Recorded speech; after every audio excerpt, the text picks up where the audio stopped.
Le PDG fait semblant d'être pauvre et accompagne sa femme pour tenir un étal.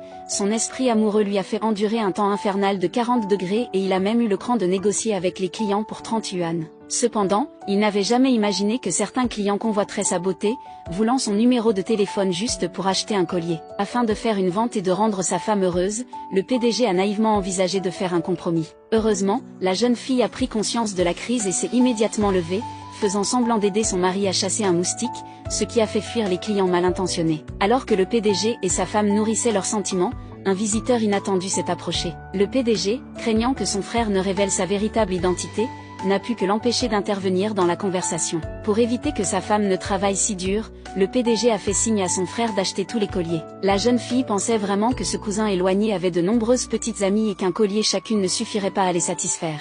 Elle a donc joyeusement accepté les 12 000 yuan de chiffre d'affaires. Le fait que deux personnes de mondes différents puissent s'unir est entièrement dû à un arrangement fortuit de Dieu. Hier, la jeune fille, pressée par sa mère de se marier, s'est rendue dans un café pour rencontrer son prétendant. Voyant le PDG la saluer, elle s'est assise et s'est présentée de son propre chef.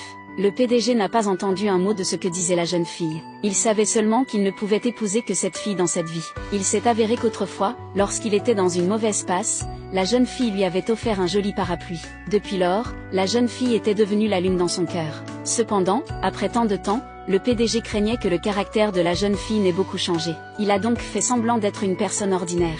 La jeune fille, quant à elle, ne méprisait pas la pauvreté, n'aimait pas la richesse et ne réclamait pas de dot. Par la suite, ils ont obtenu leur certificat de mariage d'un commun accord. Après une courte période de vie commune, le PDG a constaté que la jeune fille était toujours aussi gentille qu'avant. Afin de permettre à la jeune fille de développer son talent de designer, le PDG a secrètement demandé à son assistant d'organiser un entretien d'embauche pour elle dans l'entreprise. Sans s'y attendre, alors qu'il organisait le travail, il a failli être découvert par la jeune fille sur sa véritable identité. Heureusement, il a intelligemment servi d'assistant, ce qui n'a pas éveillé les soupçons de la jeune fille. La jeune fille a désespérément fait signe à son mari de s'éloigner d'elle car elle n'avait qu'un diplôme d'études secondaires. Elle craignait de faire honte à son mari et gardait donc délibérément ses distances. Cependant, le PDG, un peu benet, ne voulait que se rapprocher de la jeune fille. Avant que la jeune fille n'entre dans la salle pour l'entretien, le candidat précédent en est ressorti, abattu. Après avoir appris que l'autre partie avait une forte relation dans l'entreprise mais avait quand même été éliminée, le cœur de la jeune fille est monté dans sa gorge.